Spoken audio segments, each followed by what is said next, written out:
Pretpostavljam da ste svi vi čuli za erupciju majmunskih boginja u afričkim zemljama koje su počele da zahvataju i druge svetske zemlje.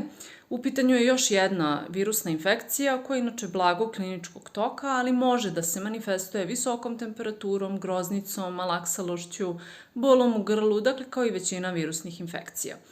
Tu nastupa crni luk i da vam odgovorim na pitanje, kilogram crnog luka sadrži 300 mg kvercetina kao korisne antivirusne supstance. Preporučljiva dnevna doza kada ste bolesni iznosi 500 mg, ali pošto praktično nije moguće uneti toliku dozu hranom, ona se može uneti pomoću suplementa ili se uz hranu bogatu kvercetinom može uzimati hrana koja sadrži vitamin C i bromelain. Oni pomažu da se kvercetin maksimalno apsorbuje i iskoristi. Ananas je, na primjer, voće koje sadrži i dosta bromelaina i dosta vitamina C. Tako, to bi bilo to. Zapratite me za više saveta o zdravlju i medicini.